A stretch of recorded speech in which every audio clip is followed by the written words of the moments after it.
Hello guys, and welcome to a new episode of Random Builds. It's been quite a while. In this episode we'll be looking at the Colossal Lounge, Vaders Castle, and my own personal memorial to all those lost in the No Man's Sky family, Lantern's Rest. So, let's get it started. We're starting off here with what I now just realised I'd forgot to rename in the base computer, the Colossal Lounge. Let's jump over and get a look.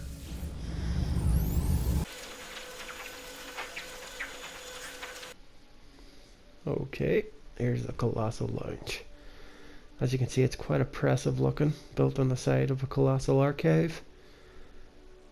As soon as I seen the archive, I knew I wanted to do something with it. It was the largest I'd ever seen. It stretches above the cloud cover, if you can believe it. And it had this lovely red glow straight through the middle, which I wanted to take advantage of. So we'll go in here and take a little look. As you can see, personal landing pad set above all the normal ones, and a little bridge here. I got very lucky with the bridge. I'd set out the lights spaced out evenly, and then connected wires going up to these, and it ended up giving this great suspension bridge effect. It looks like it's held up by hollow wires. Just adds to the sci-fi-ness. The base computer itself is set way at the bottom there, and then we just constructed up until we got to this lovely red glowing structure. Forgive the sound of my air freshener in the background. So let's go in here and take a little look. As you can see, that red glow just adds to the whole feel of it. And as I constructed it, I started to get feelings of like a mob boss looking at his empire. So that's what I kind of wanted to go for with the build. We go past the hollow wires of the suspension bridge to the rage-inducing spiral staircase. But we'll come back to that in a minute. We'll take a look inside. The lounge itself is sparse, but has enough little things laying about to make it look lived in.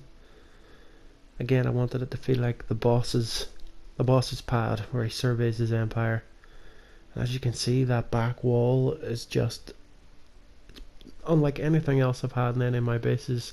Using some of the assets that Hill Games have built in and building around them just adds a whole other level.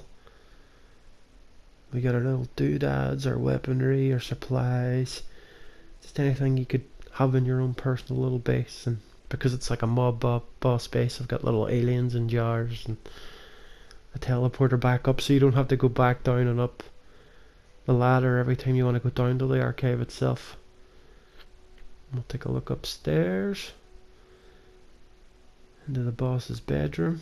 We've got a little workstation there, a few bits and bobs laying about, some blob art, and a giant bed with phenomenal views of this planet. Little lockers and stuff about, just little things to add to the lived-in feel of the base itself. Another quick look at the lounge. The base itself took about an hour and a half to build. It's constructed of about 200 pieces, and I quite enjoyed how it turned out. I don't think I could have asked for it to turn out any better. Again, the rage-inducing spiral staircase. There was so much swearing. I really hope Hello Games adds an elevator or something other than the stairs we have. But it does look pretty well, especially combined with a little suspension bridge here, which leads to our landing pad. So that is the Colossal Lounge. Fun to build, and definitely worth the effort, especially with that red glow. Now we'll go from a mob boss's base to a Sith Lord's base, I think, and travel over to Mustafar and see how Lord Vader's getting on.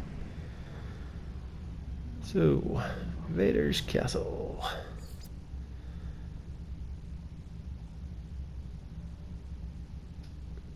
Let's go. Zerk. Here we are in Vader's meditation chamber. surrounded by lights. The lights where I just basically tilted them in the build menu and built up. And beside, a little sofa in there for Vader to sit in his back to tank or whatever he does in there. Surrounded by lights. Just adds a nice little effect to his base. And we'll slide out and take a look at Mustafar's planet's surface. Out the main door here. We have an Imperial shuttle coming into land. The shuttle itself is built out of rectangular infrastructure and covered in decoration. I didn't need it to look perfect.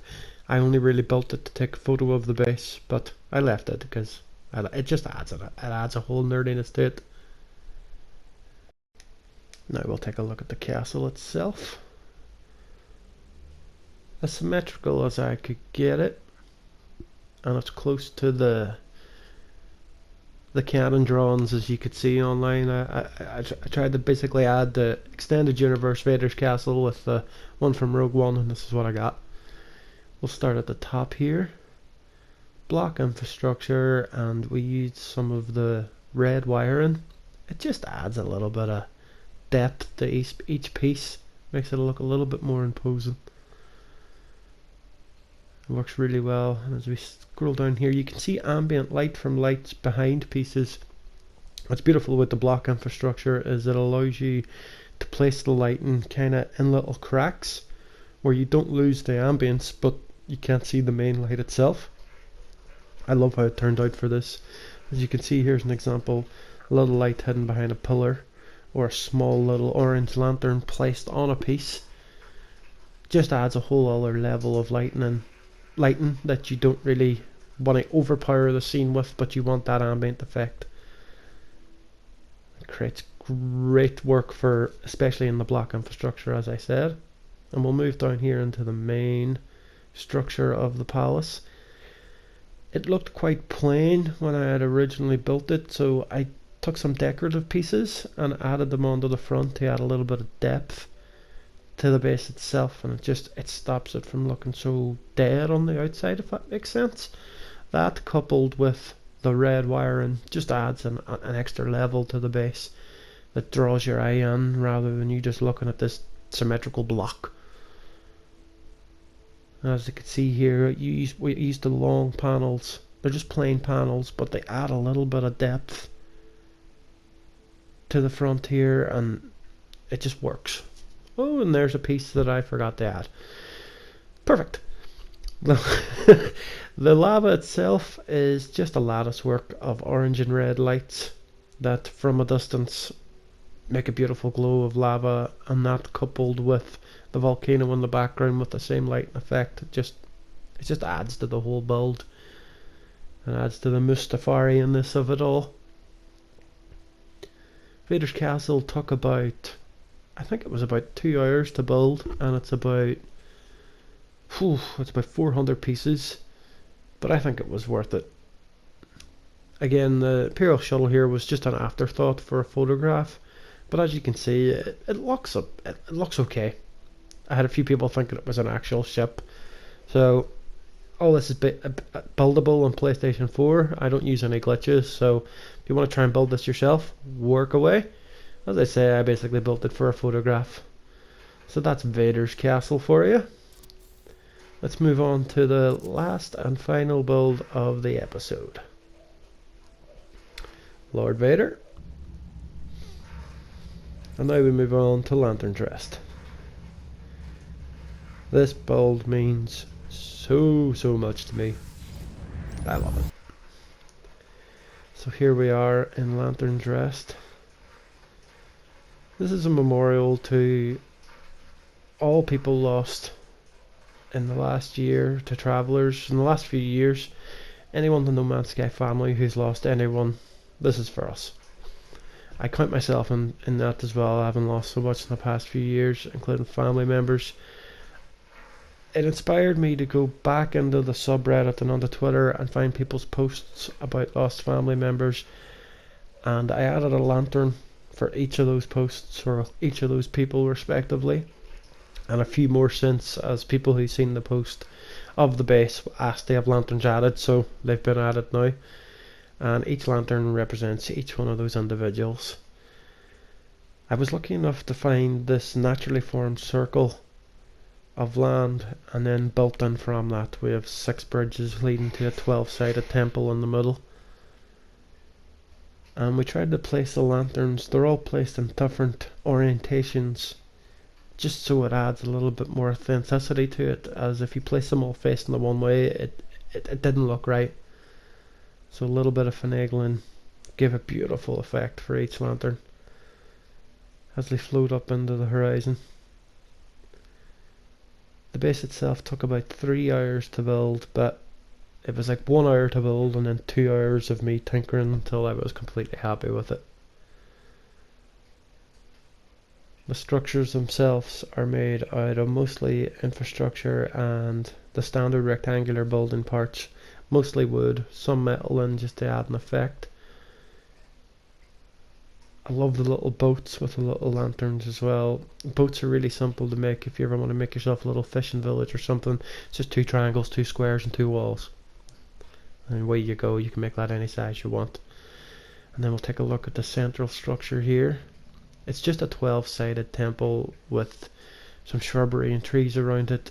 Luckily we have these beautiful decorative pieces added by Heddle Games that with a little bit of doodad you can make look like lanterns, or you add a little bit of lighting to a flower pot and it just adds a whole other feeling to it.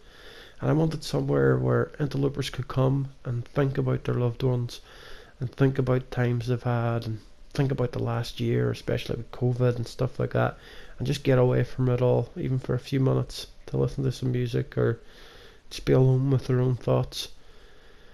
And we've had interlopers visit, we've got comm stations outside and people quite happy with the base, so that meant quite a lot to me. The whole base itself is as symmetrical as I could get it, apart from the lanterns, because there's nothing normal about people's grief. We all deal with it the same differently, and what's beautiful about our community is that we're all there for each other, and we're very lucky in that respect. So there we have it, Lanterns Rest. A little something to give back to the community that's so brilliant. Thank you for watching, everybody. It's been wonderful being back making another video. We'll be doing some streams and some more videos as the weeks go on. I won't ask you to like or subscribe because it's dumb. I'll just tell you to have a great day. Okay, bye.